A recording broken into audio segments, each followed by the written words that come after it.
Let me ask you a question before we go on air. Yeah.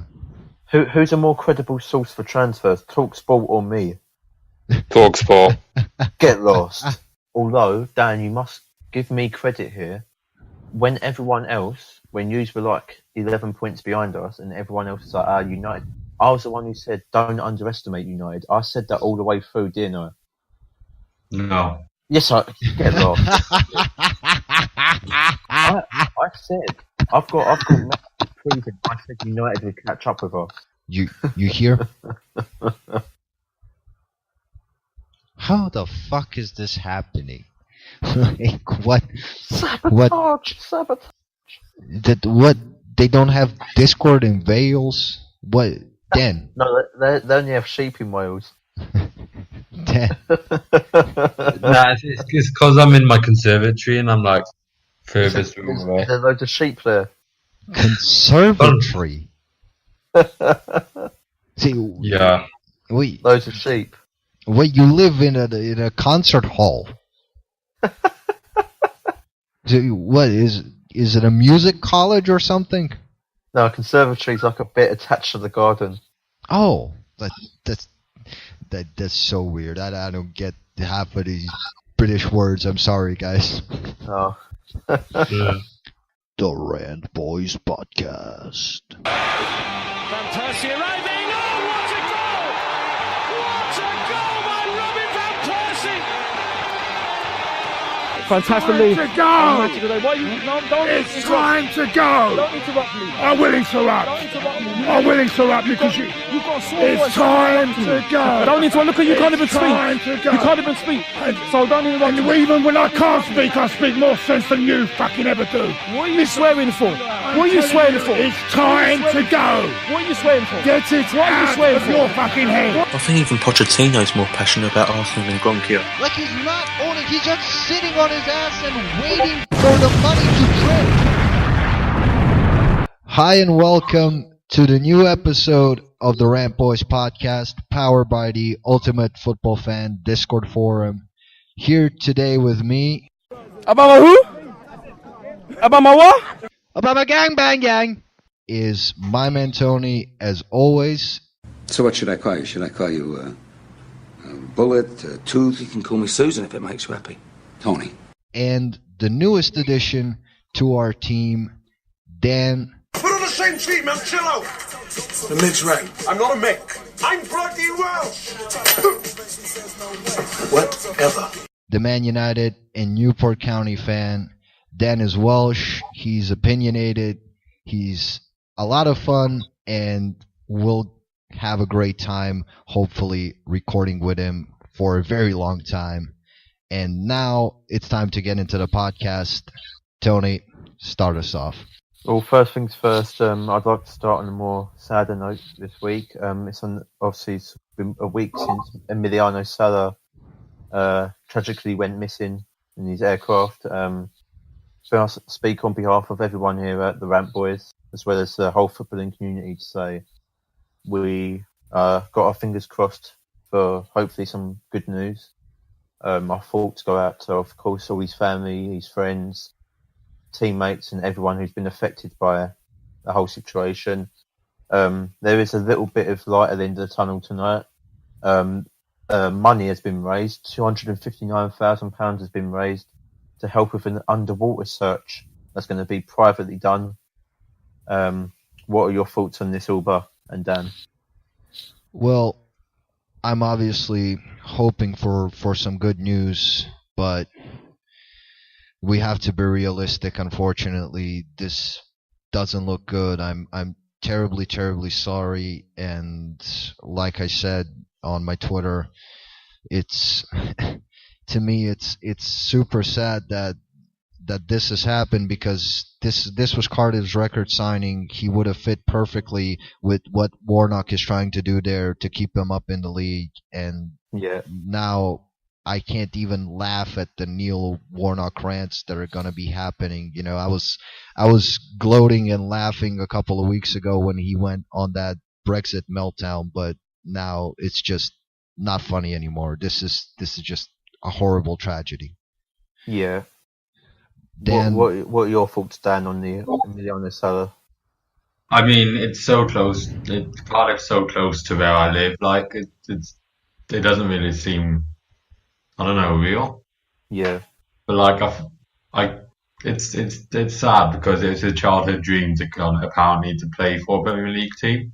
yeah, of And like, course. as he was going over to like train and everything, obviously this happened, and fingers crossed for good news, but it doesn't look likely anymore, to be Yeah. fair. I hate to be pessimistic, but it just doesn't. No, of course the odds aren't looking good, but it's moments like this when all of us in the football community can come and see the bigger picture. That, of course, we all get emotional with football. We all think about our team doing the best, but at the end of the day, we've got to remember that these people are human. They have feelings, and it's just so sad for something tragic like this to happen. And as Neil Warnock came out and said in the press today, it's been in particularly Cardiff, it's been a very difficult week for them. I know we're facing them tomorrow, and it's going to be an emotional match. But our thoughts go out to all of Sala's family, his friends, teammates, all the Nantes fans, all the Cardiff City fans, and again, all of us have got our fingers crossed that somehow a miracle can come out of this, and he can be found and some closure can be met. all our thoughts are with Emiliano Sala. Let's hope for some positive news, but again, unfortunately, we have to start on that sad note, and thoughts and prayers with his family and with his friends.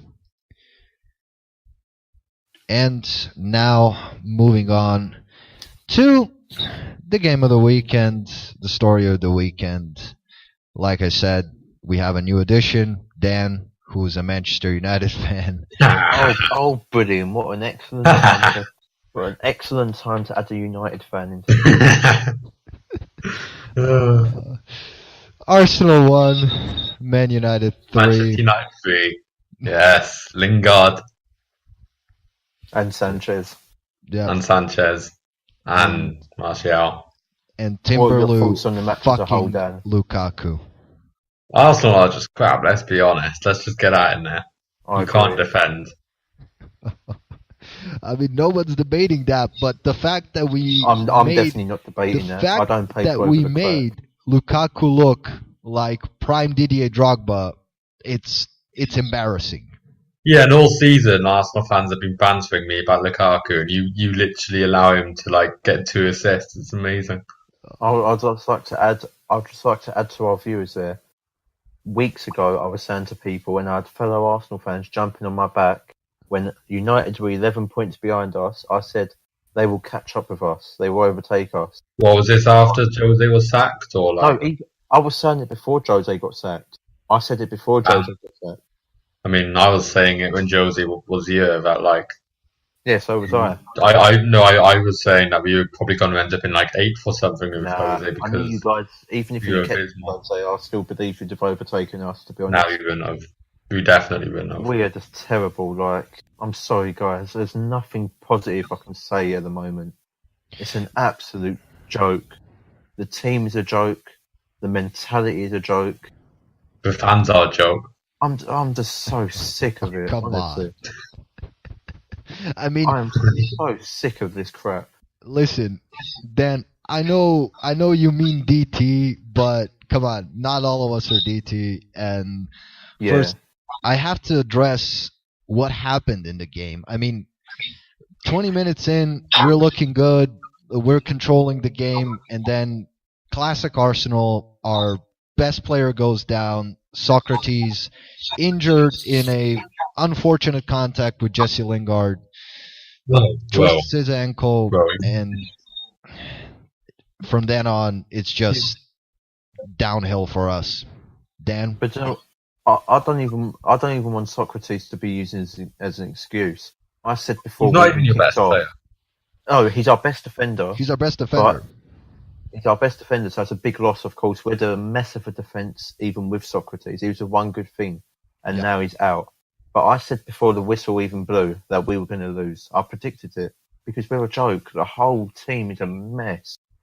I mean, honestly, it didn't look bad until Socrates went out, because that line was kind of holding together. Even Maitland-Niles was decent at the start. Kolasinac was decent. They were sort of organized, but the moment you see Muscrapi come on, the moment Oh, that jeez. the joke of a defender, that crap player comes on, the Denethor flailing his arms, the lit on fire, complete idiot, falling off a cliff into an army of orcs, fucking cretin, goes in there, and of course, what happens about 5-10 minutes later, him and Koscielny completely fuck up an offside trap. Maitland-Niles stays. I think he was tracking Lingard, was it, on the Sanchez goal? Yeah. So he stays with Lingard. The rest of the defense pushes up. Sanchez clears through, just rounds the keeper, finishes it off easy. And I honestly don't think he didn't. You know, a lot of people say, "Oh, Alexis Sanchez, you cunt, you celebrated, blah blah blah." I don't think he celebrated that much. I think he was more like, I scored, but I still hold some positive feelings towards these fans, and obviously I think he got a lot of abuse from the stands, and that's when I thought he kind of injected more flair into his celebrations And to when be Lingard fair, came over. can I add in? Even if Sanchez was celebrating, can you blame him? Like, he worked his flipping socks off for us when he played for us. Went a crap team then. We weren't winning. Yes, we won the FA Cup. But in the grand scheme of things, our team was a joke. Not as bad as it is now. Can you blame him? Like, Manchester United have had their issues, but at least the club have got a bit of ambition, which is more than what we've got at the moment. Yeah, but that kind of comes down to the fact that the Glazers are, I mean, they're not broke, but their main sources of revenue are the Tampa Bay Buccaneers in the NFL and Manchester United.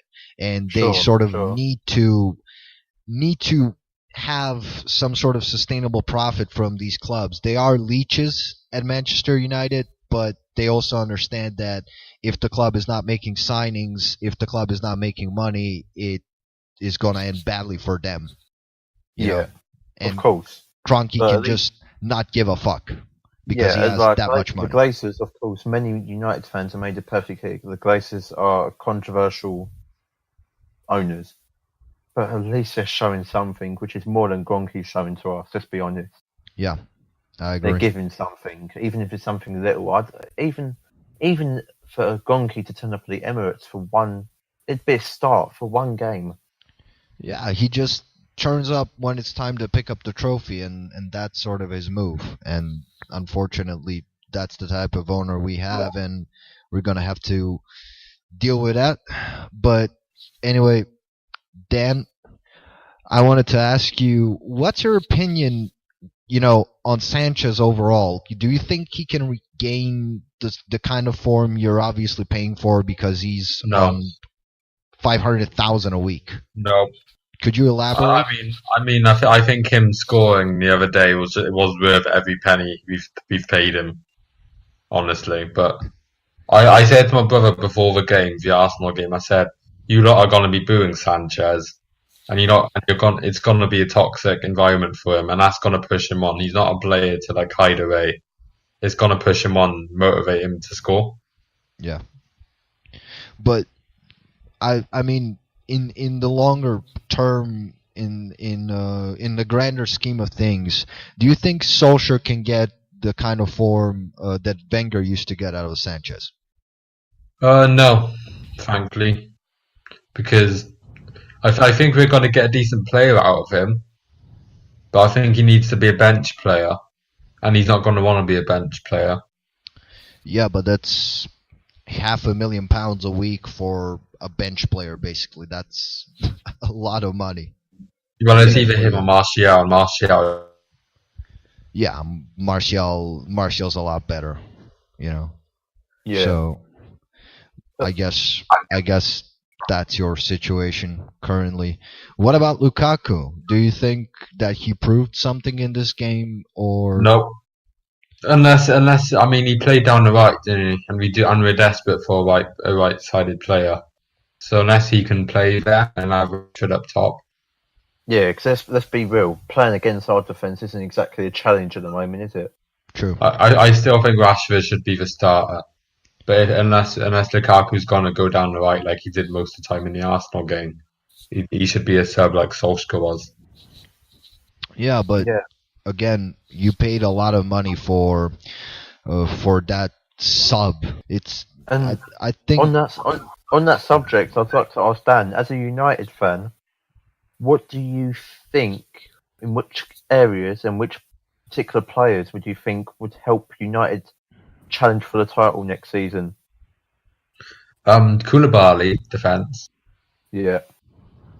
And I think we could probably challenge with just that team, but maybe go for a right-sided player and a CDM, a younger CDM. Fullbacks.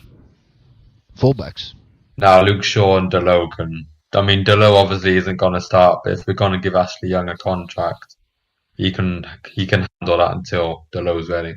Who'd be your first choice centre back? Smalling and Lindelof, to be fair. That's a good shout. I rate Smalling. I think Smalling is a very underrated defender, to be honest. Yeah, same here. I don't rate Bailly as well. I mean, he's good, but he's not what everyone hypes about him. Well, I'm just playing devil's advocate here. What about Phil Jones? I actually think, like, I joke and everything, and he does make a mistake, but like, I rate Phil Jones purely because of the fact that he hasn't caused an upset when he's been on the bench or like. Yeah, he's got a good attitude. Yeah, I mean, let's be fair. He's getting a bunch of game time now. Yeah, but he'll probably get dropped again for Bailly after the Arsenal game. Possibly. Yeah, he seems like a United guy, if you will, the way Solskjaer used to be for like a decade.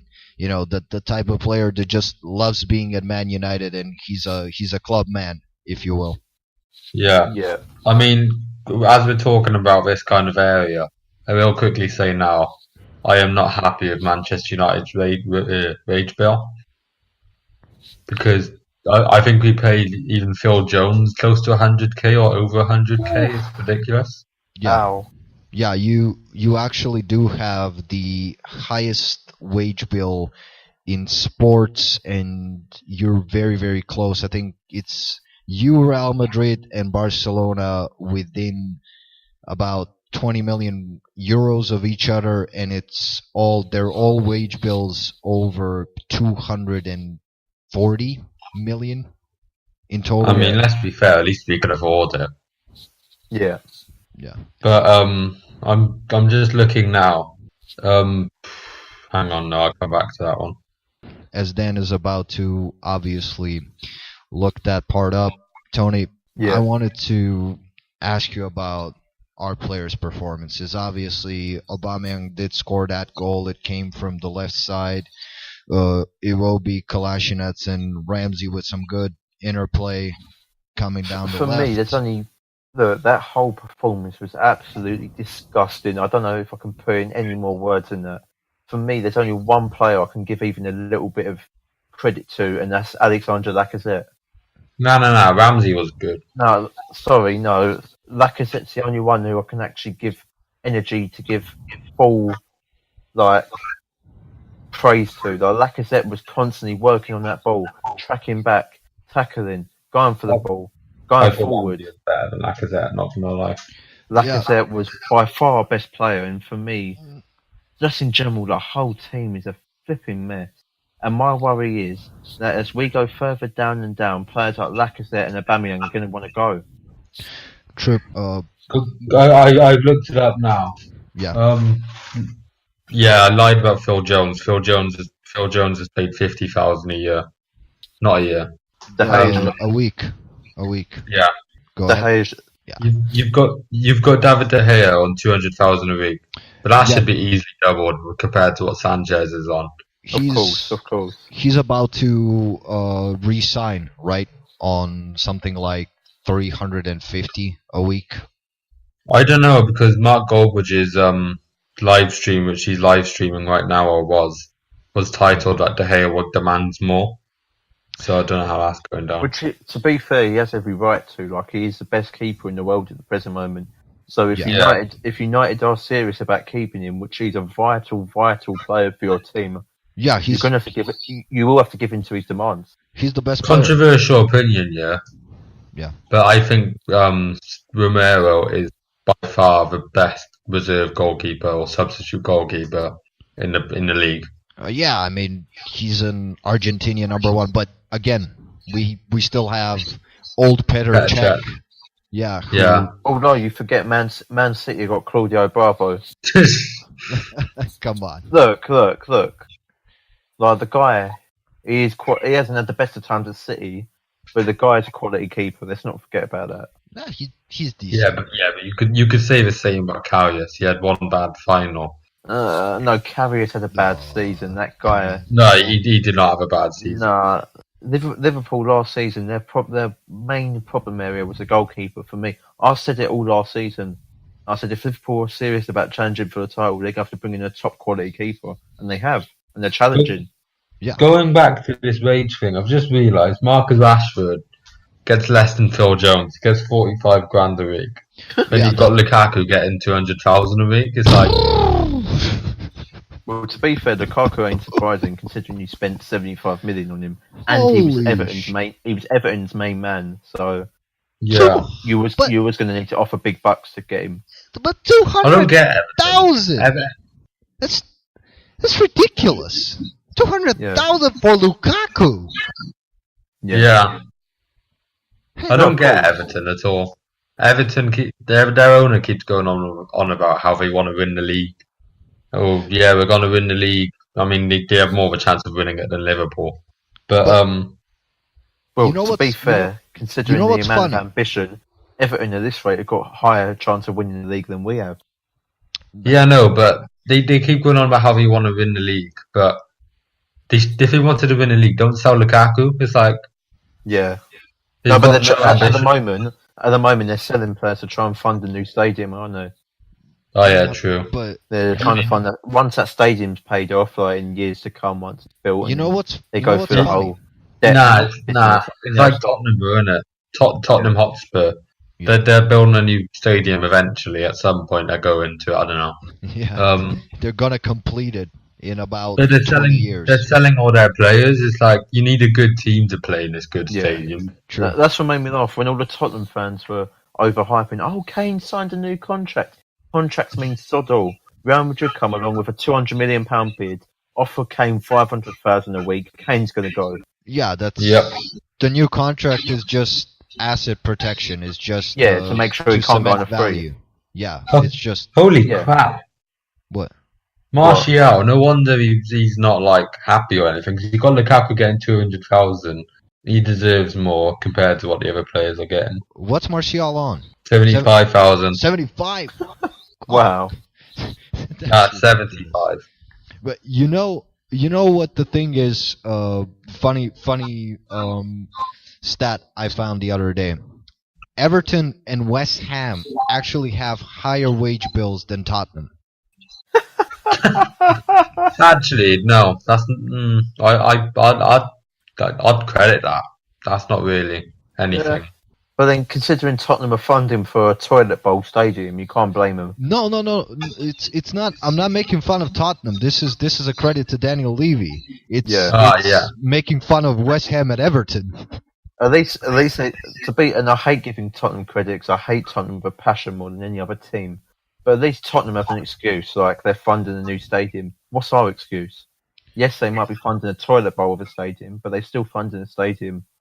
Yeah, our excuse is our management was so shit that we managed to fuck up our own money. Yeah. And now we can't spend a penny.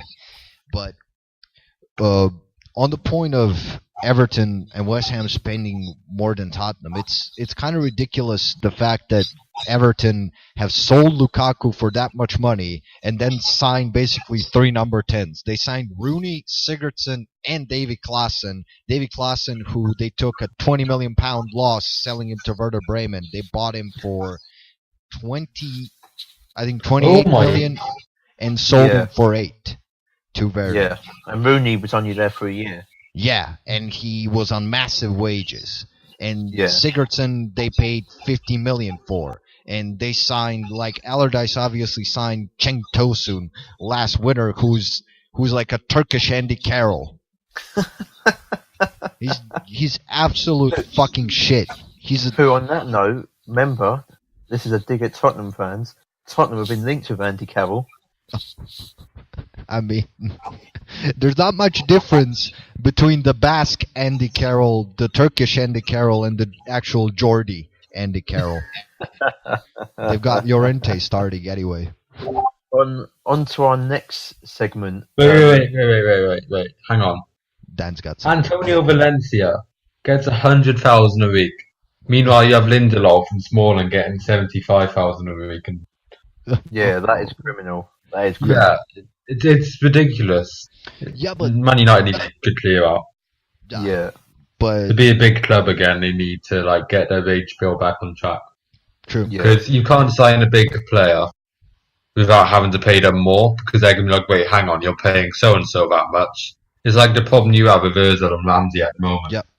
Yeah. And agents know that shit, and they're gonna leverage the fuck out of it.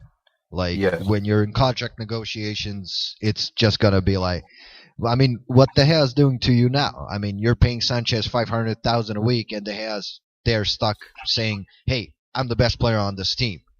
I deserve to be paid 350, 400,000. I know I'm a goalkeeper, but come on, be real." Yeah, and he's got a valid argument for that. Absolutely.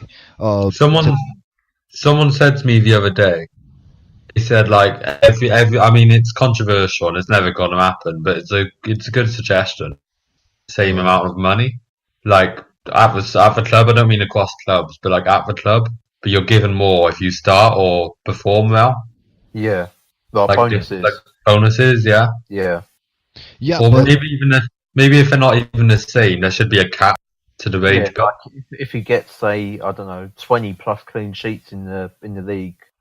I mean, yeah, you can't. I mean, you can't have Scott McTominay earning 100,000 a week and Sanchez earning 100,000 a week because they'd be wired. But yeah, but you can absolutely structure contracts like that. Yeah. I think one of the funny things about the Tottenham contract structuring is actually Harry Kane is on something funny like 150,000 a week, but he's got a £10,000 goal bonus. It's something in that range. So every time he scores, he gets 10 grand. Wow. So that's kind of how they did it, and it's a smart way to structure a contract because Kane knows he's going to score a ton of goals, so he's going to take it because he's got 150 in base salary, maybe 7,000-8,000 appearance fee, and then you get another 10 grand for a goal. I'd like to add to that. They should put that clause in Iwobi's contract because then the club still wouldn't lose that much money. Yeah. Hey, I wanted to address that because Lee Gunner came out with a great stat on Twitter for all our Arsenal fans who didn't see that. He pulled out a stat that statistics this season say, and these are accurate, I've checked it, Wilfried Zaha has 3 goals and 4 assists this entire season at Crystal Palace, and people rate him as a £50 million player who would overtake Iwobi in our current pecking order, and Iwobi has 3 goals and 7 assists this season for Arsenal, and he has played 300 less minutes. Yeah, but I think in the grand scheme of things, I think they're basing Zaha not just on this season, but previous seasons as well. Yeah, but again, Alex Iwobi has improved a lot this season. I don't think anyone can deny this. I think he's really, really grown. I don't consider him some kind of an elite world-class talent, but I still think that long-term, in the next 7, 8, 10 years, he can be a reliable squad player for Arsenal, the way Jesse Lingard is for Man United. Yeah, I fail to see that at the moment, but could be wrong. And I do hope for the guy. Look, people get it twisted, though. I'm a big critic of Alex Iwobi. I do hope, obviously, if he can bring improvements to the squad long term, I'm all for it. Of course I am. I just fail to see that as a potential at the moment. Yeah, but look at him this season. He has proved that, and in terms of improving our squad depth, in terms of stepping in and playing on the wing, he definitely can do that. We know we can't rely on Alex Iwobi, and that's the current problem, because he's our only proper winger in this squad, and he's not someone who's a pace merchant. He's more of a technical winger. He's more of a dribbler who needs space and needs someone with pace opposite side of him to provide more width so Iwobi can dribble into space. And currently, for me personally, I think for next season, in my opinion, Reece Nelson will be ahead of Iwobi. Yes, I agree. I think Nelson is a greater talent than Iwobi. Reece Nelson has got a potential to be a world-class talent as well. True. And I think Iwobi's game will grow as well when we're not just constantly relying on him to be the only player who provides width. Yeah, possibly Reece Nelson setting the standards a bit higher might push Iwobi that sort bit better. Yeah. I think it's just a matter of balance, because we were forcing Aubameyang out wide in this past game against Man United, and Aubameyang's just somebody who's going to knock the ball into space and rely on his pace to do the rest. He's not someone who has a very good... I mean, he's got a decent first touch, but is not elite. He's not an elite dribbler. He doesn't have sort of the skill moves, the smooth ball control that you want in a wide player. That's why he's more of a finisher, and people call him a tap-in merchant, but still, his movement is elite. Aubameyang's better as a centre forward up with Lacazette up front. Yes, I think our current squad works best in sort of that midfield diamond, and then having Lacazette and Aubameyang sort of as split strikers up front, and let them. But basically similar to in the attack. Like I think Aubameyang and Lacazette could work in a similar way to Henry and Bergkamp. Yeah, but obviously we need a good base behind them. Yeah, and of course, because behind Bergkamp and Henry you had Perez, Lingard, Vieira, Edu, Gilberto Silva. Yeah, and obviously that defense was world class. Quality. We had proper fullbacks. I mean, Lauren and Ashley Cole. I mean, Ashley Cole, as much as we all hate him for rightful reasons, at that time he was the best left back in the world. True. Without a doubt. And Lauren was an elite right back. And right now, obviously, we don't have Hector Bellerin because he's going to be out for 9 months, and that's a big blow for us. You can take Valencia off us if you want. No, see, Valencia. You know, it's controversial, and if I'm wrong about this, I'll fully take responsibility for making this suggestion. But I truly believe Carl Jenkinson could give us some surprises in a good way. I will see. I mean, Emery, at this rate, Emery's going to have to play him. You know, him and Maitland-Niles are going to fight for that spot, and I do hope that Carl Jenkinson proves us, all of us, wrong, but I just don't see it happening, man. Yeah. But looking back to the past week, game of the weekend. What's been your game of the weekend, Dan? Well, obviously, Man United versus Arsenal. I knew that was coming. Newport versus Middlesbrough. I wasn't watching it, but what a game that was. And we found out in the last hour that should Newport beat Middlesbrough, they will be facing Man City at home in the 5th round. That's mad. I'm going to be queuing up all morning to get tickets to that. I'll wake up like 4 a.m. I don't care. In fact, I say I'll wake up. I just won't go to sleep. Just in case the viewers aren't up to date on this, Dan is a supporter of both Manchester United and Newport County. So, I mean, you make me sound so plastic, Dan, but you know, it's possible to support two clubs. Honestly, I couldn't ever. I mean, not a judgment, but I couldn't ever. I could never feel myself supporting two clubs. I bleed Arsenal, and that's it, and England, of course. Well, I've never been. If I had to choose one, I don't know. It's hard because I've never been to Old Trafford, and I mean, money and everything. Yeah, But but I can go to Newport games, and I've been Yeah. to quite a lot. It's your local. yeah, Yeah. Yeah, It's- that's it's- understandable. it's a local thing. I'm as I don't know if some of our fans know, but I'm actually a Dinamo Zagreb ultra. I'm a part of the Bad Blue Boys. I go to games a lot whenever I can because I work on the weekends, so sometimes I can't make it.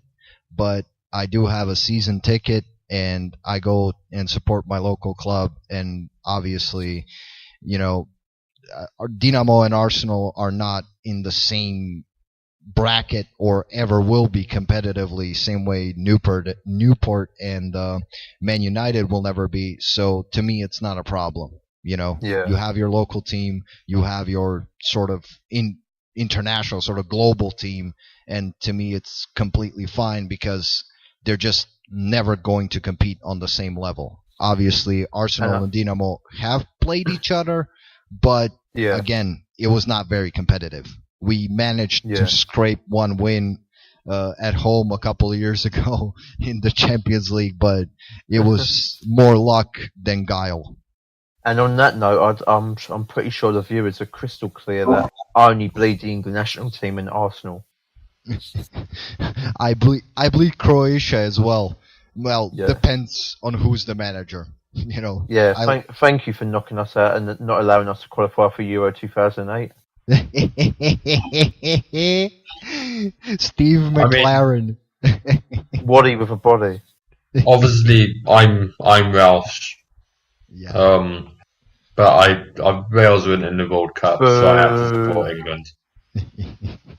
I could not. I mean, both my parents are English, so like, there's that England kind of link. Yeah. So there's my excuse. I suppose. Have you missed it? What a prat! Mark Goldbridge making his first appearance on this podcast. That was Tottenham fans' reaction to Dyer's penalty the other day. Penalty shootout. I just wanted to say, for purely banter purposes, that was my game of the weekend. That was my game of the weekend, the Tottenham game. Crystal Palace 2, Tottenham 0. Man United and Barnsley was. Yeah. Connor Wickham. For our listeners and viewers, this is such a great stat. Connor Wickham hasn't basically played in about 2 years and hasn't scored in about over 2 years. I think it's 26 or 28 months. And the first game he actually starts is against Tottenham, and of course, he scores against Tottenham.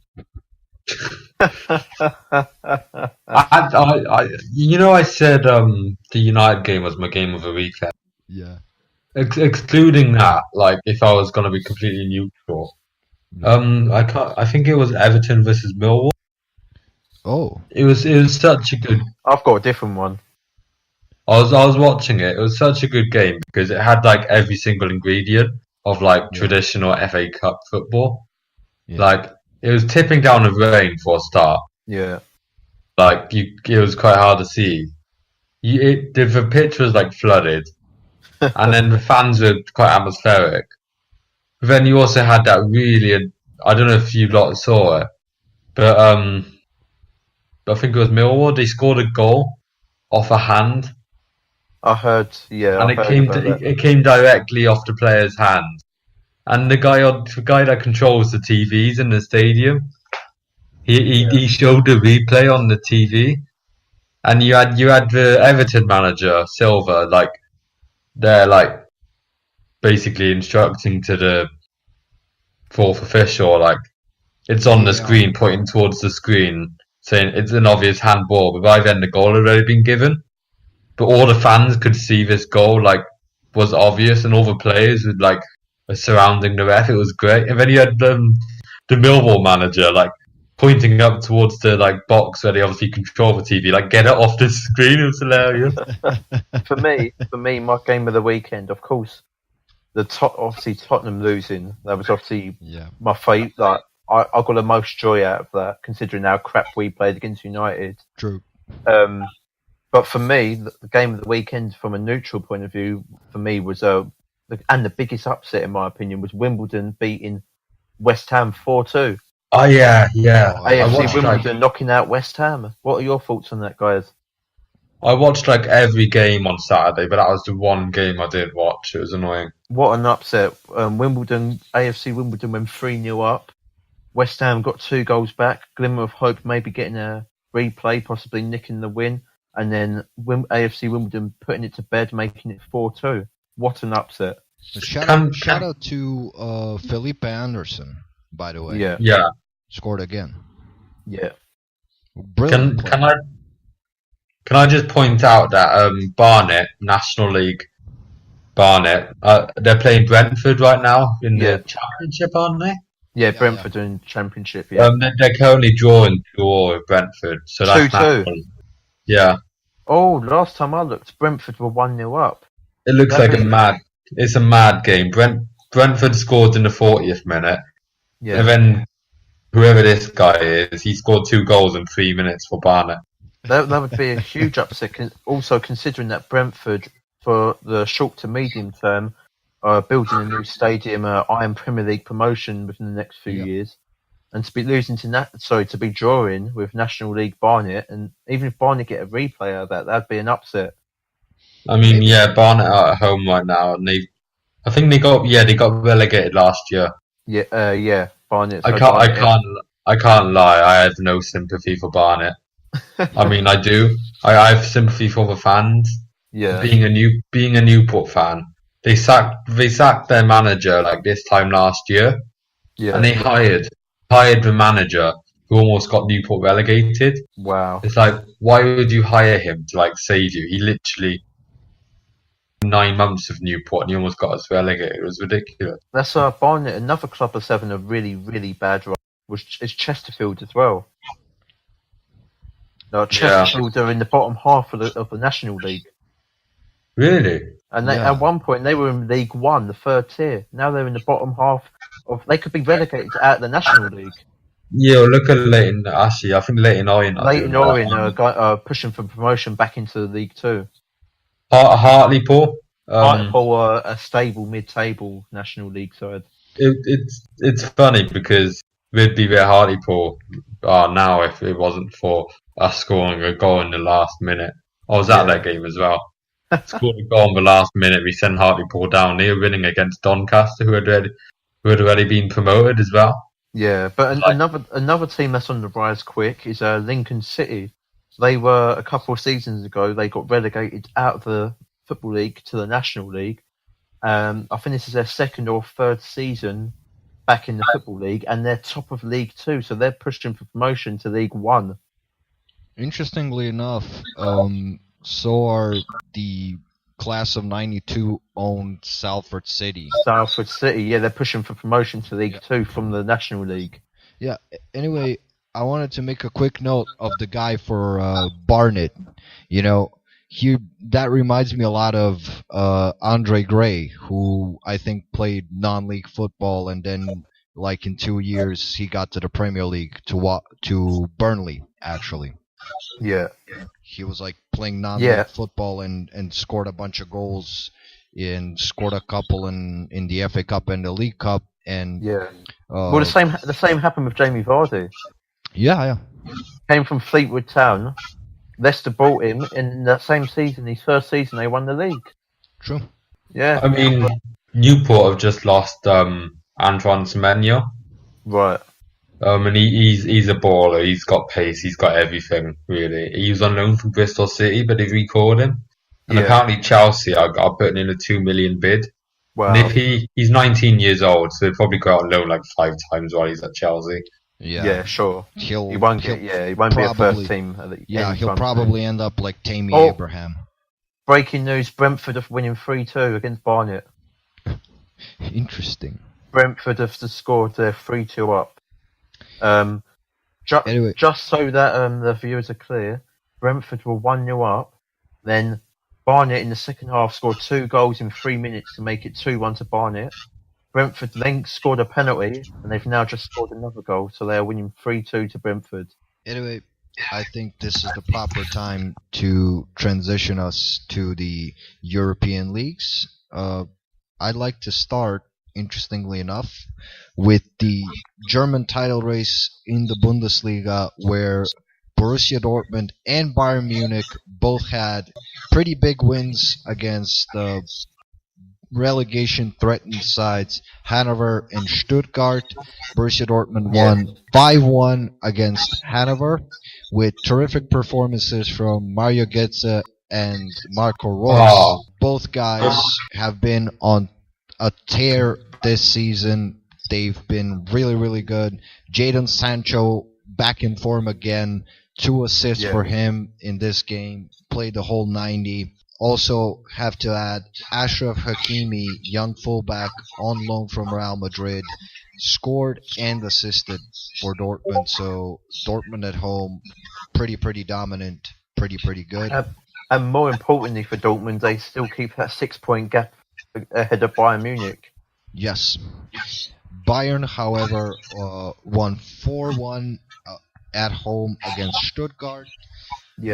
Robert Lewandowski getting on the score sheet after he missed the penalty, and Leon Goretzka scoring his 3rd goal in 2 starting appearances, further cementing his place for Niko Kovac and proving to be quite an acquisition from Schalke this summer. He's been really good. See, for me, obviously the 2 big leagues in Europe are the Premier League and La Liga. For me, I think the Bundesliga has a good case to make for being the 3rd league, the 3rd best league in Europe. Yep, I think it's a really good league, but again, Italy has some great talent, but their problem is that Juve are so far ahead of everyone and everything that it's it's just. It's the same with the French league as well. Yeah. PSG dominating. Yep. Anyway, moving on to the Italian league, where the superpower Juve march on 2-1 win against Lazio. They absolutely cruise. They did have a tough time this weekend against Lazio.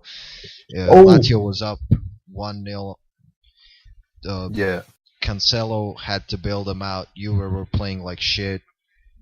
There was a very tough period in the game for Juventus before there was a penalty, and then of course who else but Cristiano Ronaldo steps up, puts it away. Juve win again.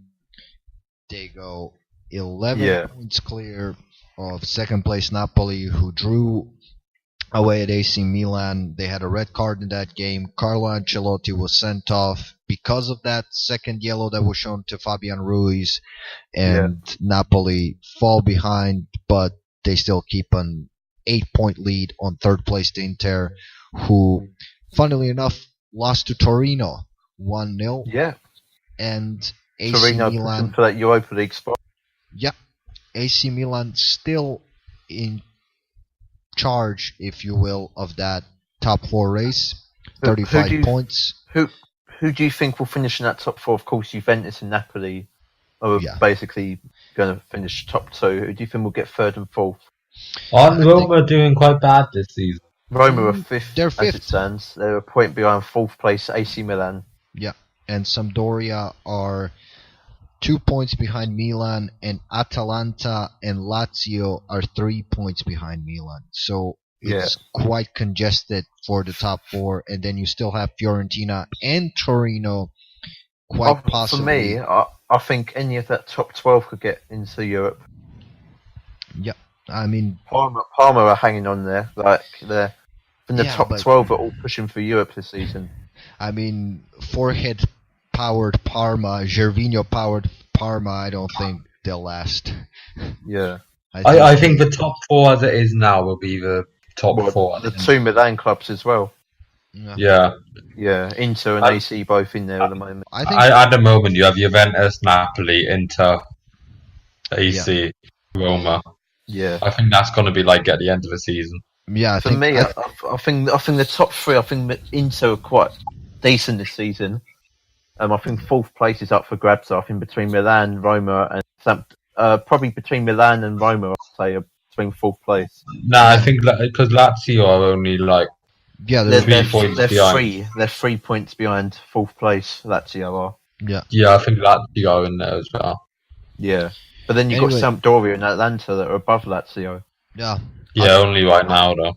Atalanta and Roma did play head-to-head this weekend in Bergamo, and it finished 3-3. It was a brilliant game by Edin Dzeko, who scored 2 goals. El Shaarawy chipped in with 1, but Roma did concede at the end of the half, finished 3-1 at the half, and then a complete collapse in the second half from Roma, conceding 2 goals. They allow Atalanta to come from behind. Duan Zapata scores again for Atalanta. Can I just add one thing? It must be very frustrating, considering Napoli are so far ahead of the other 18 teams, but so far behind Juve. Now, Napoli are pretty much guaranteed second place. So they're so far ahead of the Milan clubs, Roma, etc. But they're still not quite there to catch up with Juventus. It must be very frustrating. Yeah, it's probably maddening, to be honest, because they have, in truth, been really, really good, Napoli. They have an excellent squad. They surely would imagine to compete properly for the top place, but you are so far and away in terms of budget and player quality ahead of everyone. And so, may I just add one crazy statistic of the Italian league this season? Go ahead. Atalanta have scored more goals than any other team in Italy this season, including Juve. Yes. They play really, really good football. Atalanta have scored more than anyone. They scored 4 more goals than Juventus, but still only 7th. Yeah. Like I said, crazy. Duan Zapata scored again. He scored his 15th goal in 21 Serie A appearances. He's been on fire. He's had quite a career resurgence because if you remember, Duan Zapata was at Napoli for a while. He was Higuain's backup when Benitez was manager, and then afterward Sarri sort of marginalized him and he was sold on, and now he's popped up back at Atalanta. He's still only 27, so this is the prime of his career. He still can, in my opinion, get another good move.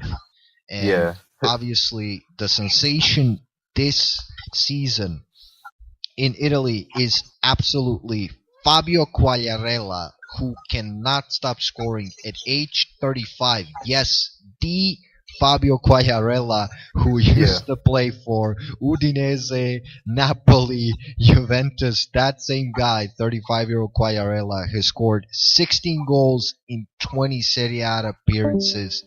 He's ahead of Cristiano Ronaldo and Zapata. Yeah. That's... I want to ask you, Alba, who do you think will get relegated from Serie A this season? That's... Chiavo looks certain, especially as they started with a -3 points for the punishment. Yeah, they are certainly going down. Chievo. Who do you think will be the other two? How many teams? 3. 3 teams are going down. 3 teams are going down. I think it's between Empoli and Bologna. I think Udinese will rescue themselves. What about Frosinone? Frosinone are going down. Frosinone have the smallest budget in the league. There's not much chance they can rescue. What's they called? Guys, we have to inform you, unfortunately, as we're recording this, it's only fair to let you know that Dan is having some technical difficulties, but it's no big deal. We're gonna fix that definitely in the future.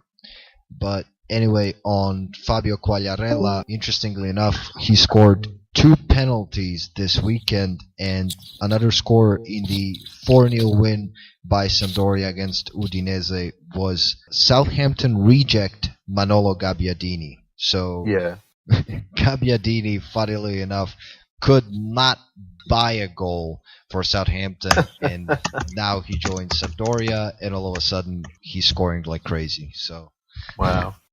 Let's move over to the French league, or as I like to call it, the PSG league. No. French league doesn't deserve time. Well, let's go over to it anyway. Paris Saint-Germain still 13 points clear of second with 2 games in hand.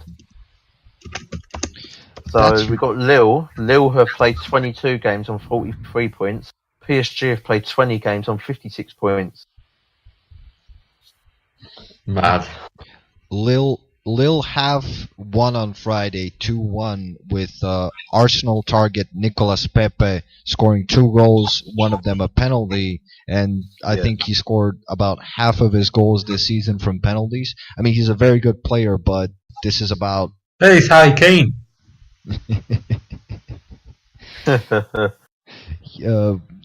That's about sort of his thing. I'd like to ask, who do you think will... Obviously, Paris Saint-Germain, we all know they're going to win the league again. Yeah. I think the top 2 qualify directly for the Champions League group stages because of the coefficients. French League have got stricter entry than England, Italy and Germany. And Spain. The top 2 go straight to the group stages. 3rd place goes into the Champions League playoffs.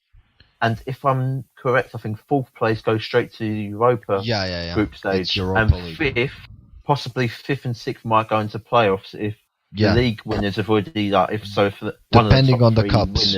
Yeah. So who do you think will push for 2nd, 3rd, 4th, 5th and 6th? Unfortunately, guys, Dan has had some technical difficulties that I've edited out, but we'll sort that in the future. Going forward, we'd like to, of course, have a bit more technical quality on the podcast, but it is what it is. You know, we're just starting out. So in future, hopefully it'll get better. Anyway, continuing with the European League recap, we were in France where PSG keep the lead on 2nd place Lille. 13 points clear. Yep.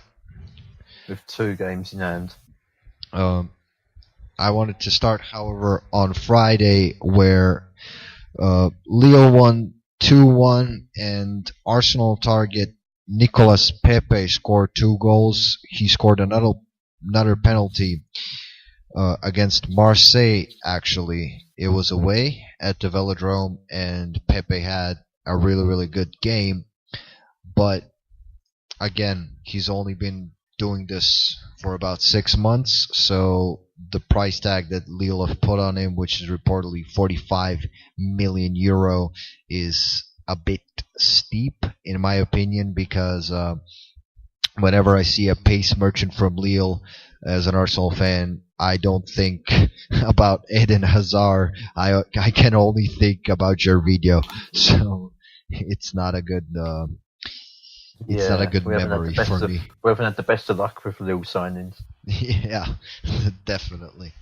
Anyway, another blast from the past in that game. You know who scored for Marseille, Tony? In the 95th minute, it was in fact Mario Balotelli.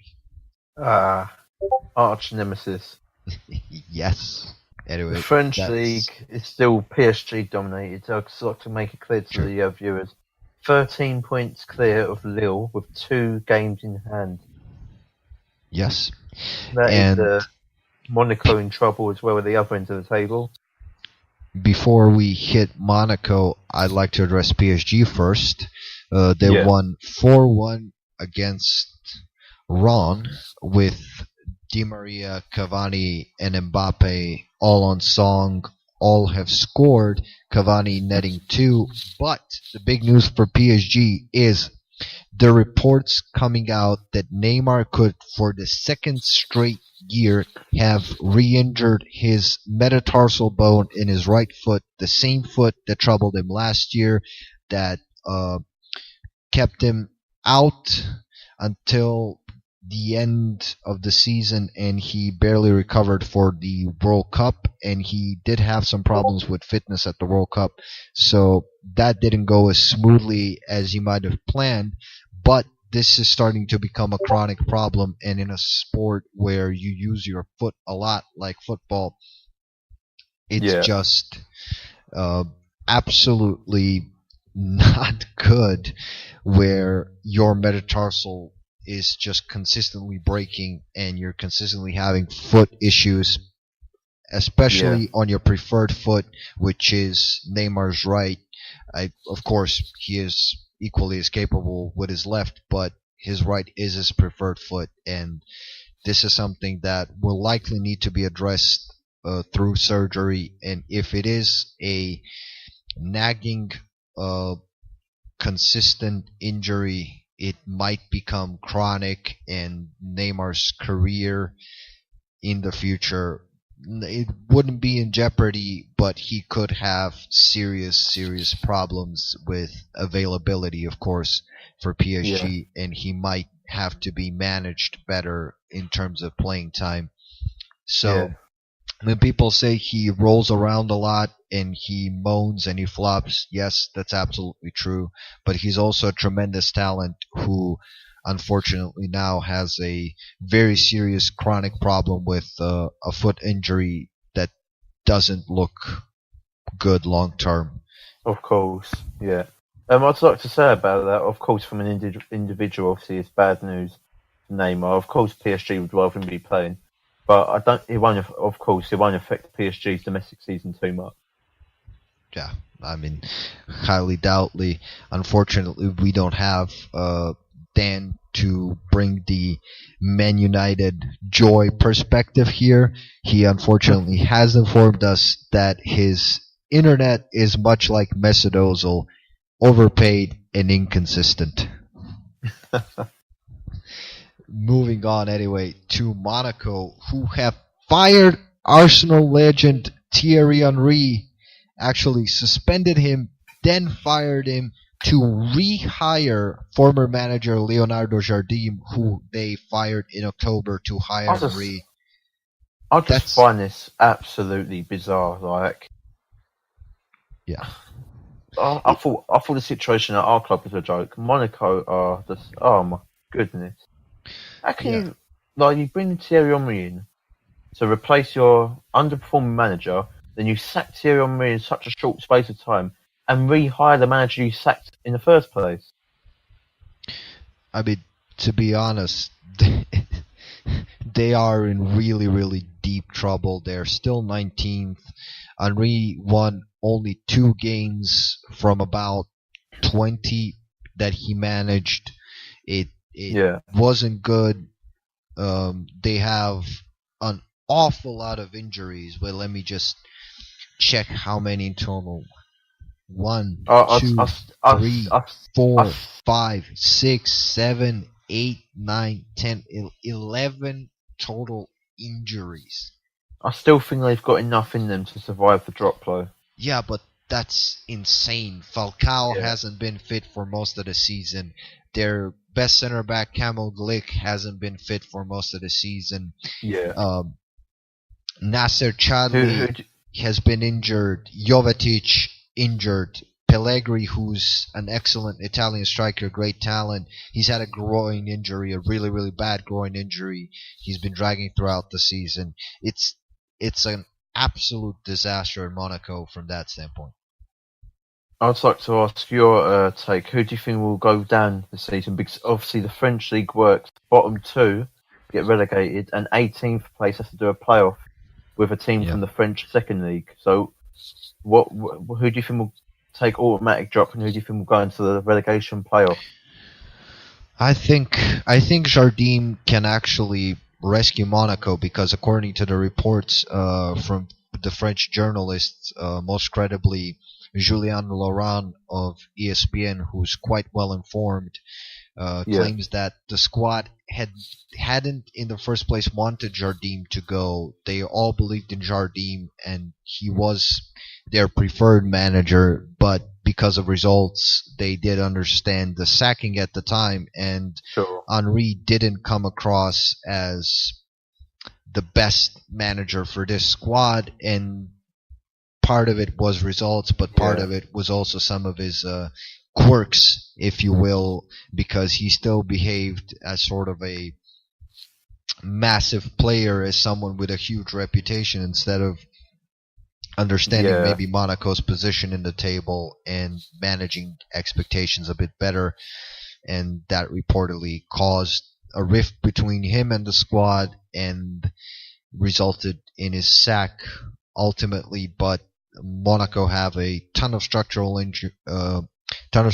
issues that they have to sort out, and that will take some time. I think Jardim can rescue them, but who do you think will go down then? Who do you think will finish 19th and 20th respectively? I think Amiens will finish 19th.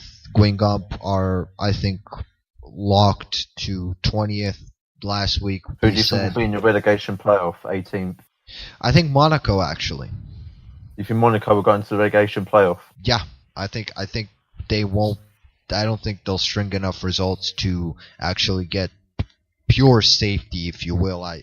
The 17th position, but I think they'll rescue themselves through the relegation playoff, and hopefully next year they can restart their program, because obviously this didn't go well. Sure. And back to the top of the table, obviously we know Paris Saint-Germain will obviously dominate and win the league once again. I think in the way the French league works, the top two qualify for the Champions League group stage. The third place goes to the Champions League playoffs. Fourth place, I think, goes to the Europa League group stage, and fifth place goes to the Europa playoffs. Sixth can also get the playoff if someone in the top also wins the cup. So who do you think will chase for the European positions? I think Strasbourg are obviously fifth, and they're on a great run of form. They won 4 straight games, including victories against Vieira's actually 7th place Nice, and a 5-1 thrashing of Monaco away from home. And they won against Bordeaux this weekend. So I think Strasbourg actually look really, really good value for that 5th position. Montpellier, of course, are close in 6th. Nice as well. 35. I think Nice 7th with 34 points. Saint-Etienne, I think the top 7 are chasing realistically for them European place. Yeah, I think... what about Saint-Etienne? You did mention Saint-Etienne in 4th. Yeah, I think they're pretty set. Saint-Etienne are a really, really good team. They have and if they win their game in hand, they only got a point behind Lyon. True.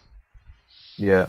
But I think Lyon is on a different level when it comes to squad quality, but still, Saint-Etienne, I think, have some really, really good players. Most notably, our listeners might know Wabi Khazri, formerly of Sunderland. In my opinion, was a pretty decent player for Sunderland. Actually has 12 goals in 19 appearances this season for Saint-Etienne. Not bad. That's decent.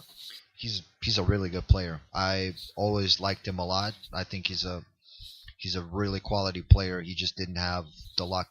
He played for Sunderland, so they are a shit team. So unfortunately, it is what it is. And of course, I think another guy who needs to be mentioned for Saint-Etienne is Yann Villa, formerly of Rubin Kazan, and he was a couple of years ago, I think about 3-4 years ago, a subject of a lot of interest from top European clubs, and he's a very, very good player. Sure, yeah, he is a top talent. A really good defensive midfielder, actually. I wouldn't mind him possibly making the switch next summer to, let's say, Arsenal, or he definitely has the talent for one of the top 6 teams in England. Of course, I completely agree with that. Moving over to a more threatening league, like in terms of competition, the La Liga. Yes. We've got Barcelona. Barcelona still have that 5-point gap over Atletico Madrid. Real Madrid as well are catching up with Atletico. What are your thoughts on the Spanish league at the moment? Well, I think firstly, we need to start with Barca, and I think we need to start with the huge talking point of Philippe Coutinho, who finally gets a proper start ahead of Ousmane Dembele, who Yeah. has injured his ankle, and Coutinho again does not impress as a left winger. Yeah. He does not fit in a side because Valverde is very, very reluctant to play a 4-2-3-1 or some sort of classic number 10. So he sticks Coutinho out on the left flank, and he just seems out of sorts, seems out of place. Doesn't really look confident, doesn't look as someone who wants to attack and engage and present that skill that dazzled everyone when he was playing for Liverpool. Sure, yeah, he's much better as a number 10 than a winger. I think we can all agree on that. Yeah, I think he lacks. I mean, he has that sort of short space quickness, but he lacks sort of a straight line pace. In my opinion, he's not the fastest player. He is very agile. He is very quick in the short space. He's very, very quick with the ball at his feet. Very uncomfortable to stay in front of, but he's not gonna beat anyone for pace exactly. In my opinion, you know. Sure. So, what about the title race? Do you think it's Barcelona that's running away, or do you think Atletico and at a push maybe Real Madrid are still hanging in there? I think Barca are running away with this because this is it's a 5-point lead at this stage. It's quite a sizable lead. Barca are looking very, very confident right now. Even with Coutinho not playing really well, even with Dembele now picking up an injury, people might still forget they do still have the 40 million pound rated Malcolm on the bench. They have Arsenal target Denis Suarez. They have Artur, who's a brilliant young player. They've signed Kevin Prince Boateng on loan to provide cover because for people who don't know, Prince Boateng has recently switched over to play as a center forward. His last 2 stops in Sassuolo, and before that, I actually don't quite remember where he played before that, but I do know he was a center forward, and he's here to provide cover for Luis Suarez when he needs a rest. And Kevin Prince Boateng formerly played for Eintracht Frankfurt before Sassuolo. Yeah, right. Yeah, and he played for. Remember, people forget he played for Tottenham back in the day as well. Yeah, Tottenham and Portsmouth actually. Yeah. Funnily enough, but he switched full time to a center forward position, and he does, in my opinion, with his playing style, fit what Barca need when Suarez needs a rest. Of course, he's not gonna start a lot of games. And we've had all this speaking about Barcelona without even mentioning Messi. Well, I mean, what's there to mention? I mean, it's Lionel Messi. Do we need to even introduce the man? I mean, of course. I think we all know where we stand with Messi, but the Spanish league's European entries work the same as the Premier League. Top 4 straight into the group stage. 5th place goes to Europa League, and then 6th place can open up if one of the top 5 win the cup. So, top 4, who do you think will be top 4 this season? Of course, Barcelona, Atletico, Real Madrid. Do you think Sevilla will be top 4 as well? I think it's pretty much locked at this stage because Alaves have now had a draw and 2 defeats in their last 3 games. Getafe smashed them 4-0. Getafe, of course, who are 6th and are chasing that possibly top 4 spot, which is funny enough because Getafe, I think, 2 years ago were relegated. Yeah. It's super weird this year in the Spanish league. But then, Getafe, they've got Valencia and Real Betis chasing them as well. Yeah. And I think Valencia actually might sneak ahead of both Alaves and Getafe when it's all said and done, but I think Sevilla just have too much. Do you think Alaves can get sick flow and potentially, if one of the top 5 win the cup, get a Europa League qualifying position? I think I think Alaves will actually stick around. They might go out of this slump, but I kind of trust Valencia and Betis a bit more because Betis hasn't had the best run of form recently. In their last 4, they've lost 3 and won 1 against Girona, and they've lost against Athletic Bilbao, who have gathered themselves out of the relegation zone.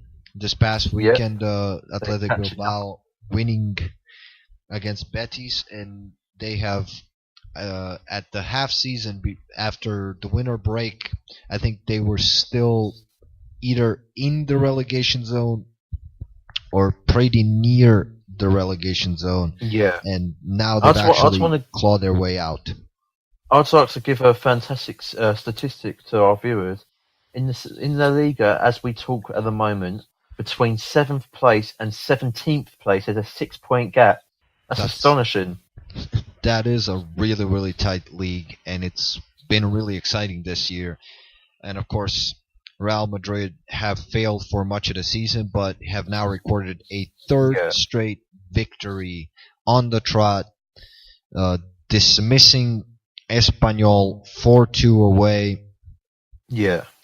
Goals from Gareth Bale, a brace from Karim Benzema, a goal from Sergio Ramos, a world-class performance from Luka Modric in midfield, and Real Madrid are fully back, at least when it comes to domestic competitions. They look to be fully back to what their squad should be and how it should be performing. Rafael Varane got sent off for Real Madrid actually, but they did manage to pull out that 4-2 win away at Espanyol, who, to be fair, weren't that bad of a team at the start of the season, but they're on a slide themselves as well. They have 3 straight defeats. In their last 5, they have lost 4. Their only win was against strugglers Leganés, who are 2 points off the relegation zone, and Celta Vigo, who have lost 5 in a row and are now in deep, deep trouble. And it's a team that has a lot of talent, along with Villarreal as well. But Celta Vigo most notably have Iago Aspas, formerly of Liverpool, who has lit up the league in Spain the last, I'd say, 2-3 years. He's been really, really good. Sure. And I'd like to add for our viewers as well, there was a match in La Liga tonight, and it finished Alaves 0, Rayo Vallecano 1. So Alaves lost to 17th place, Rayo Vallecano 1-0 tonight. Yeah, it's a really, really tight league. On the Celta point, a couple of other guys who are struggling in the relegation zone as well are talented forward Maxi Gomez, who's a reported target for West Ham for about 40 million. 45 mil. Yeah. He's in the relegation zone currently. Bjorn Sisto, a Danish international winger, really, really quick player, is there. Emre Moore, former big hope, big talent for Borussia Dortmund. Bryce Mendes, current Spain international, a really, really talented player. Stanislav Lobotka, a good box-to-box midfielder from Slovakia. Sofian Boufal scored a brilliant goal last year for Southampton, if my memory serves me correctly. He's a member of Celta Vigo as well. They have really, really good players, and they've been stuck deep near the relegation zone, actually in the relegation zone, with 5 straight defeats. I'd like to add another team that's in big trouble in the relegation zone, Villarreal. Yes. Villarreal, shocking there. True. Santi Cazorla hasn't had the best time. Nah, we got the best days out of him. Yeah. I mean, he did have that brilliant game against Real Madrid, but his only 2 Yeah. goals of the entire season have come in that game. So Santi Cazorla so far this season, 18 appearances, 2 goals, 1 assist. Definitely, as you said, Tony, we've gotten the best out of Santi Cazorla because he looks a pretty done player. So it's pretty difficult to call this, apart from obviously 20th place. Who do you think will the bottom 3 who will get relegated? This is really tough. I mean, Celta, Huesca. like I've said, Huesca. Yeah, Huesca are going down for sure, but Celta have brilliant players. I don't know if they sacked their manager because they've lost 5 in a row. I'm not quite certain, but I think they just have too good of a squad to go down. I think Villarreal, they've been relegated before. They only have 18 points. Rayo Vallecano, who are 17th, are 5 points ahead and have picked up a tremendous run of form. Actually haven't lost in their last 5 games. They only have 1 draw, 4 wins. Rayo Vallecano are looking like the team that are on the up and look to be escaping out of the relegation zone. Sure. Celta still in touching distance, 2 points behind, but it looks very, very troublesome for old Santi Cazorla. Might be playing. Yeah, so that's the Spanish league covered for us. Yes. Santi Cazorla might be playing some second division Spanish football. But moving on to our signature segment, hopefully next week we're gonna have it with Dan, because I was hoping personally that he was gonna banter us a bit more in the Rant battle, but Tony looks as if it's going to be Arsenal centric again, because I think both you and I are a bit mad about what happened this weekend. Rant. He's bloody missed it! What a prat! What a prat! Pink boots! It's the pink boots! You look like a tin of salmon! You bloody idiot! Battle. Made him go in there, and he made him flip cheeseburgers. He made him go in there. He made him do something. Hold on, Teddy. But his character allowed him still to walk the guy down. Wait a minute, Teddy. Why? Because they know they don't have a leg to stand on, that's why! This is beautiful! This is just beautiful! Parading his butt with that fucking NFC Championship trophy. I am sick and tired. Tony, the stage is yours. Yep. So my rant this week is about two viewed Arsenal fans. So Arsenal fans that are complaining take no action. Now for me, I don't know if you agree with me, but for me, my morals are, if I'm going to call for a fan base to take action, I will be the first to take action before dictating to anyone else to take action. And as you heard on my call-in on another channel, I am so sick and tired of fans, certain fans, shall I say, calling for boycotts but won't boycott themselves. If you want action, if you want to change the club, stop feeding Gonki.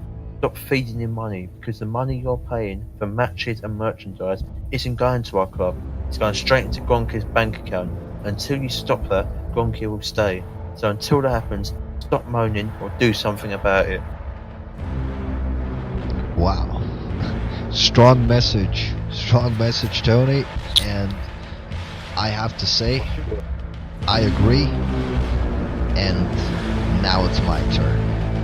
And I have to address this disgusting thing that happened this past weekend, which was an Indian Arsenal ambassador and an Arsenal fan, a female Arsenal fan. It has nothing to do whether she was male or female. It has everything to do with fandom going over the boil. So in the moments where last Friday Alex Iwobi was being subbed off and replaced by Mesut Ozil, leaked text messages from an Indian Arsenal ambassador have indicated and been publicly released and are clearly stating racist comments that this Indian Arsenal ambassador, who by the way has about 500,000 followers on her Twitter account and I don't know how many more on her Instagram account, she racially abused Alex Iwobi, calling him names like a Neanderthal, a monkey, a person who has lacked evolution, and various other things to that tone. Now, of course, out of the context of the message, you could clearly read out that this was written at the moment where Iwobi was being subbed off from the context of how she wrote it, where she ended it with basically stating, I hope he never plays for our club again. I hope this Neanderthal never plays for Arsenal again. And this is disgusting. And I went on to point out that some people love Mesut Ozil so much that whether you're an Ozil fan or not, whether you're a fan of any player, your idolatry of a certain player cannot, must not, and can never be going off the boil this much that you racially abuse a person. For what? Because they try hard? Because they play for a club? Because they play for your club? I mean, this is disgusting behavior.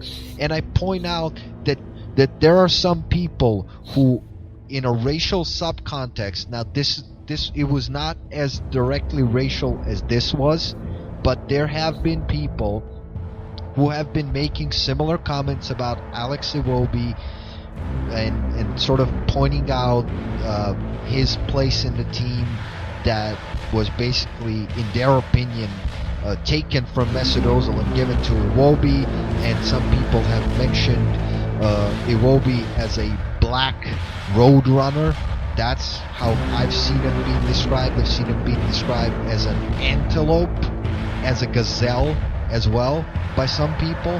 Now, obviously, some might think that this is not exactly racial abuse, but like I said, there's a subtext of obviously referencing Iwobi's Nigerian heritage there, and I don't think that's okay either, because Alex Iwobi is an Arsenal Academy product. He grew up in London. It has nothing to do with whether he plays for the Nigerian national team or not, or whether he plays ahead of Mesut Ozil or not. In the end, it's not your decision. It's Unai Emery's decision, and you should respect that as a fan of this club. If the manager considers a player to be a better fit for his system, respect that decision. If a manager decides to put on your favorite player after 60 minutes, respect that decision. I respect Emery's decision with Aaron Ramsey. When Aaron Ramsey doesn't start, as much as I love Aaron Ramsey, I don't moan, I don't complain, I don't let my love for Aaron Ramsey go off the boil, and I didn't abuse Mesut Ozil when he used to start ahead of Aaron Ramsey, even though I thought Aaron Ramsey should have started in a central position under Wenger. When Ramsey was pushed out to the wing to accommodate Ozil, I didn't moan about it. I didn't call Ozil a Muslim twat or anything like that. I never let it slip like that. And the way that some people behave because their idol is, in their eyes, being abused is just simply unacceptable. And the fact that some people still deny it, I think, is a worse problem. Because we need to face reality that there are some people in our fan base who are bigger fans of certain players, and this is just a byproduct of the modern era because of social media and social media following, and who you follow and who you actually track and interact in sort of a private life matter outside of the club, outside of the football pitch. This should have nothing to do with your care about Arsenal if you care about Arsenal. If you're a Mesut Ozil fan, okay, be my guest. I don't think he's going to be sticking around at Arsenal for a very long time because of his contract, but we'll get on to that at some point. But the bottom line is, your fandom of a player should never cross a line like this. This is unacceptable. I'm disgusted. This person will hopefully be removed as an Arsenal ambassador forever, and I hope Alex Iwobi presses charges because this is criminal behavior. I couldn't have said it better. As you know, I'm a critic of Alex Iwobi as a player, but I completely agree to attack someone on a personal level and on a racial level is never acceptable. So I completely agree. Hopefully action is taken. Excellent. Now, time to move on to our ratings of our rants. Tony, I give you a strong 8 out of 10 because I think you made some excellent points. I think you can still project some more fire in your rant, but yeah. I think your points were absolutely spot on. And if we had like a half rating, which like AFTV we do straight ratings, but it actually is more 8.5, closer to a 9 than an actual 8. But I'd say 8 out of 10 because if you had shown that bit more fire that you gave Terry, because obviously when you called into Fan Park Live you were really, really emotional, you were hot from the game's proceedings, you had more fire in you, but I think your points were absolutely spot on. Thank you, I appreciate that. I would like to give a strong rating of 8 out of 10 too. I felt you got your point across. I think I fully 110% agree with everything you said. That your dislike for a person as a player should never go onto a personal level, or a racially aggravated motivational level. So for that reason, I'll give you an 8 out of 10. Thank you very much, Tony. Now let's move on to our transfer segment, to our preview segment, news and previews. Tony, go ahead. My favourite part of the show. Good. Right, so it's my favourite part of the show, transfer segment. As everybody knows, I like my old transfer rumours and from my sources and through the gossip. First one is Arsenal related, and it's been in the press the last couple of days. Ivan Perisic has been linked with a move from Inter Milan to Arsenal. What are your thoughts on that, Alba? Well, as you know, I am Croatian, and obviously I know Ivan Perisic pretty well. I think Perisic is someone who is very, very highly rated, and I'd even say a bit overrated based on what he did in the last 2 games of the World Cup, because for the most of that tournament he wasn't consistent. Throughout the years, he hasn't been a consistent finisher. He has been somewhat streaky with his end product, much like Alex Iwobi. The criticism of Alex Iwobi, of course, Ivan Perisic is a better player. He's faster than Alex Iwobi. I think technically they're pretty much the same, other than the fact that Ivan Perisic has 2 equally good feet.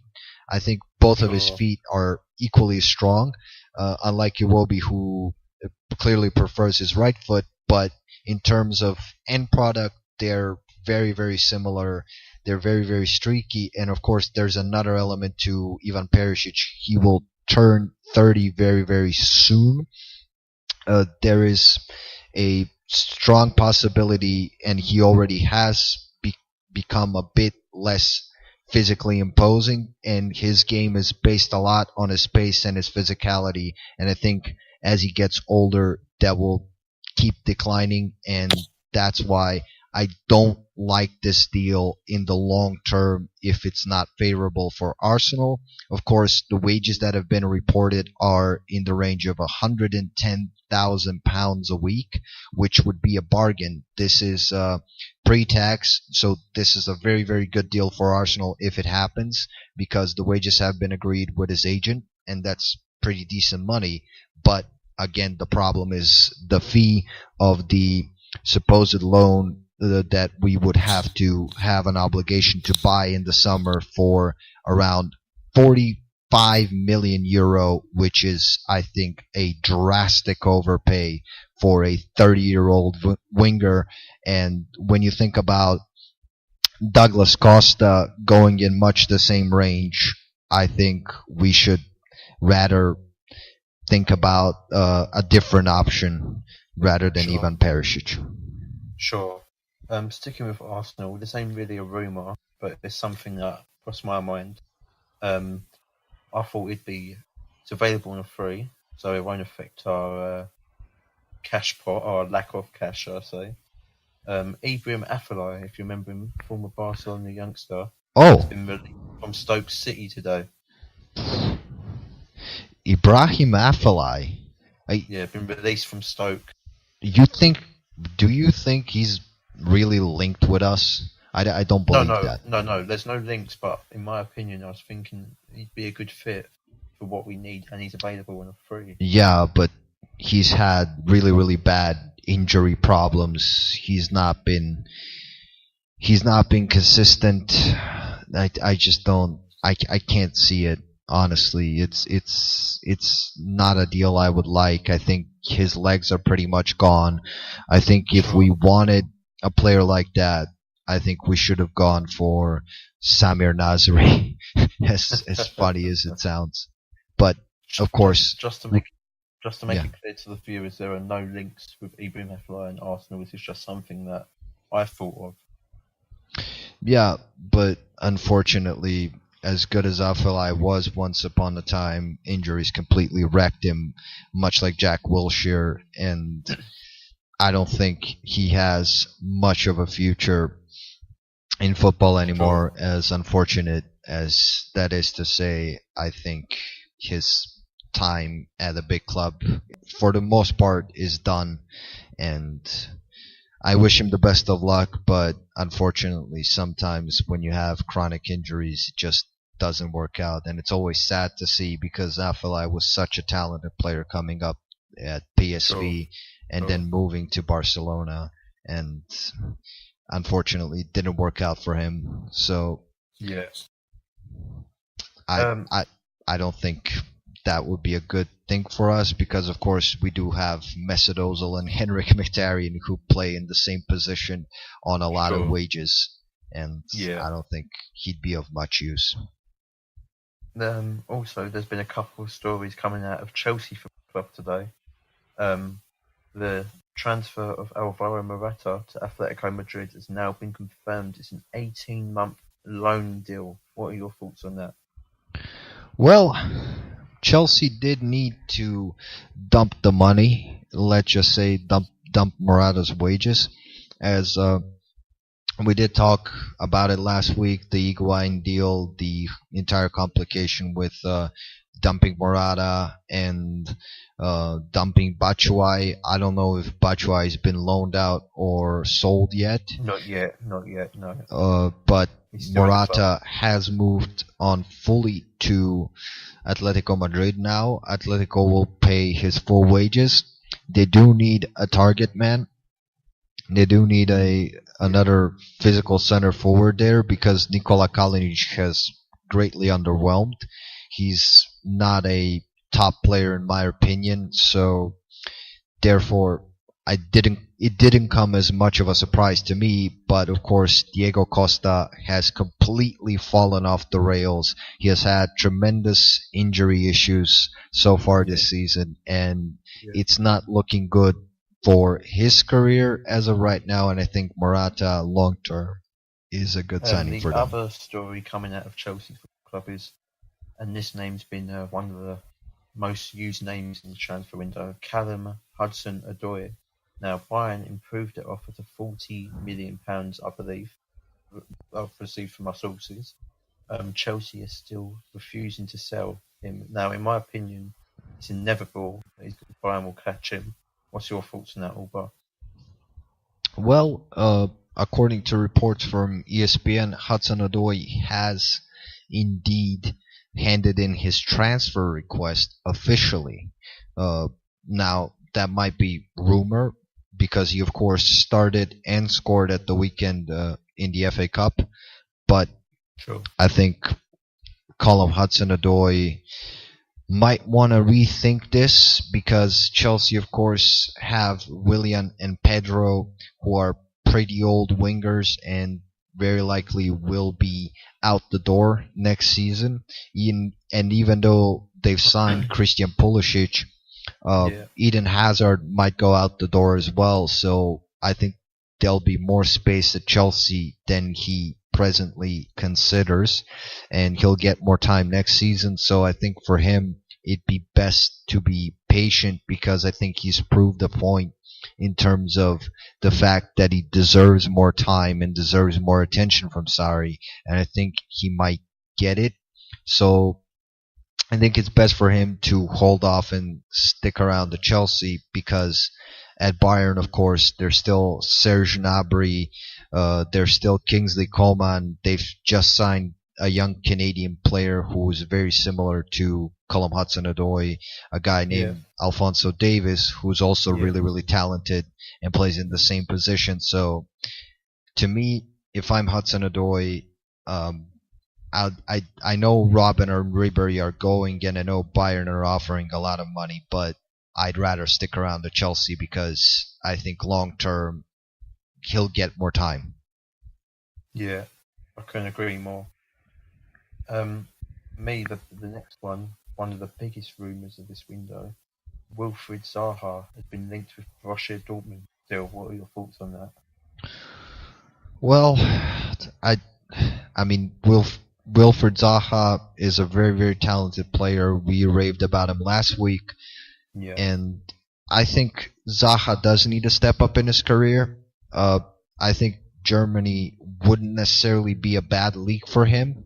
I think he's the type of player that thrives in Germany. But again, it's just the fee is kind of unfeasible to me for Dortmund to pay. I know a lot of people will say, well, Dortmund have earned a lot of money in recent years, but he just doesn't seem as the type of player that Dortmund would sign ideally.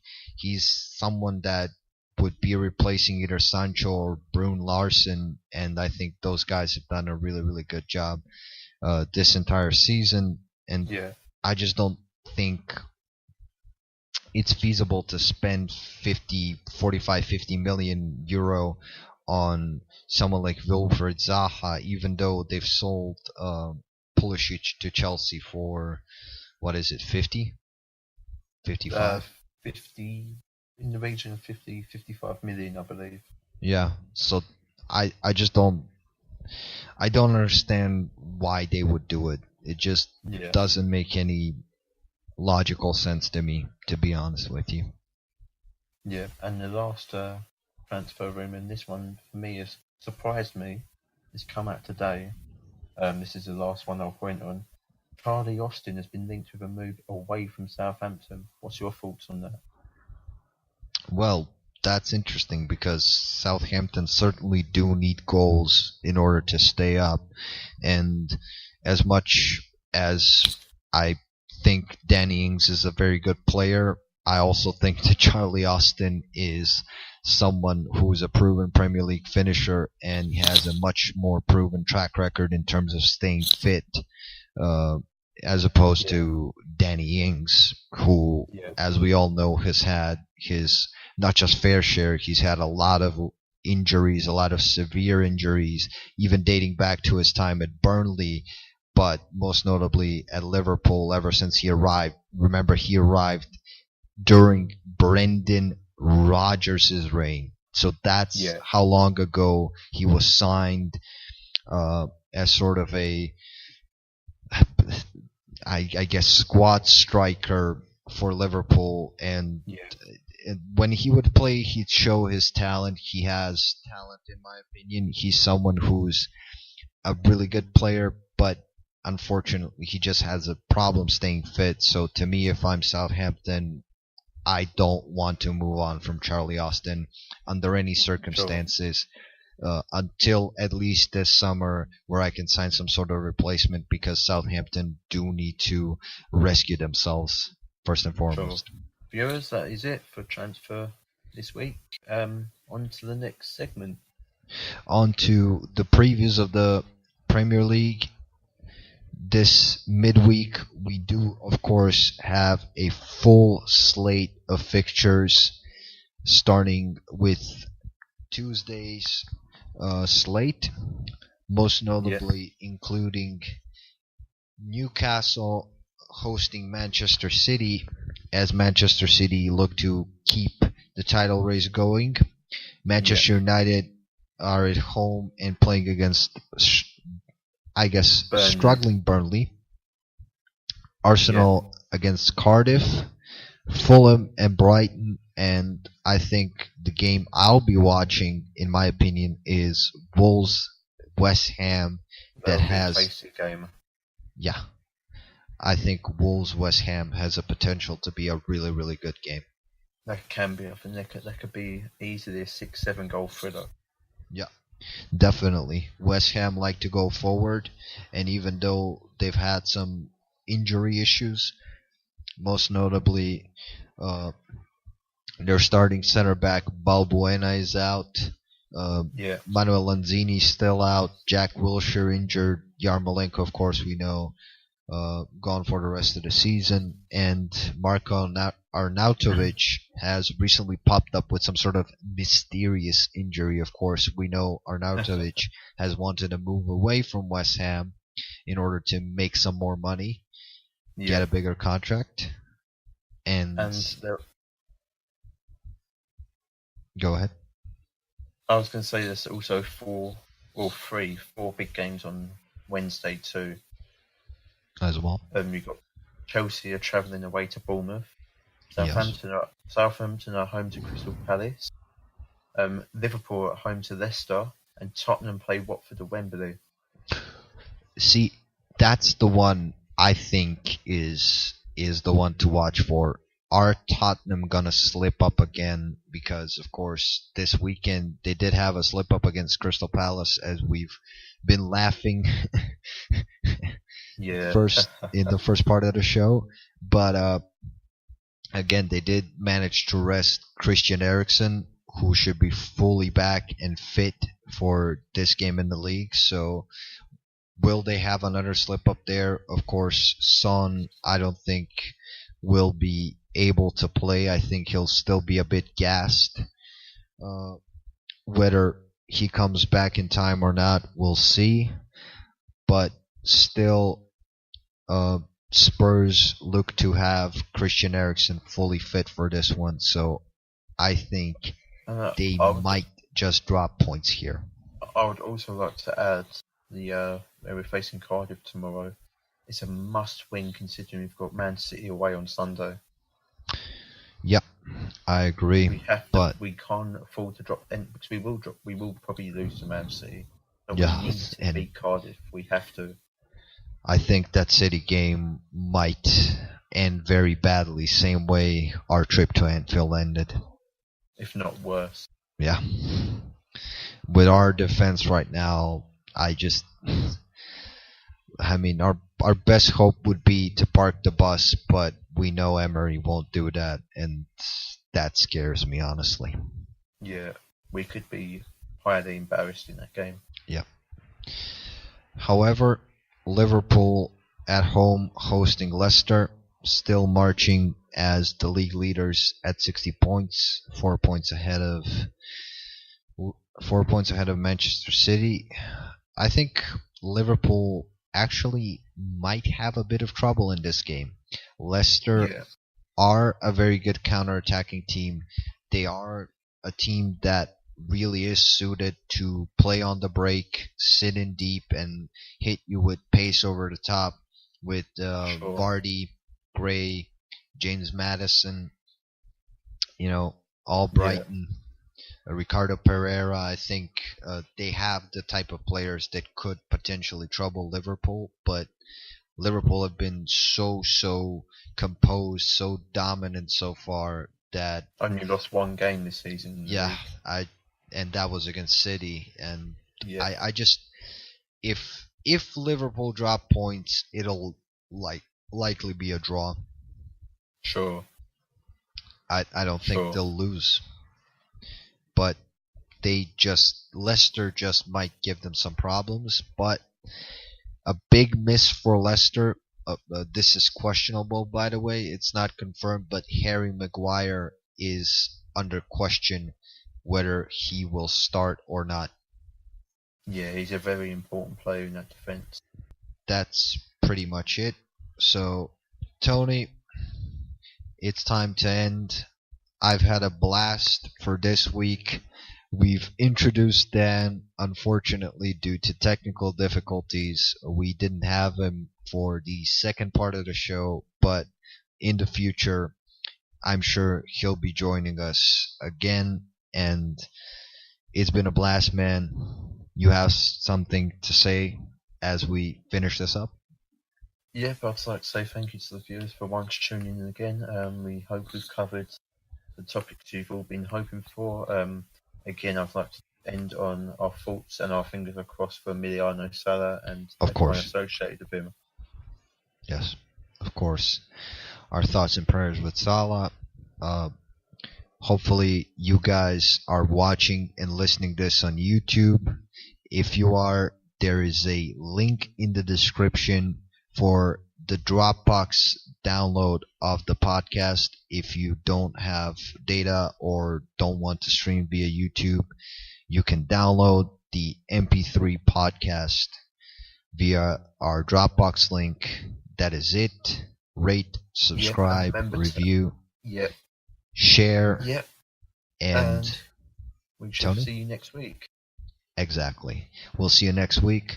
Hopefully, Dan will have better luck with his internet. Thank you. Good night, everyone. Goodbye.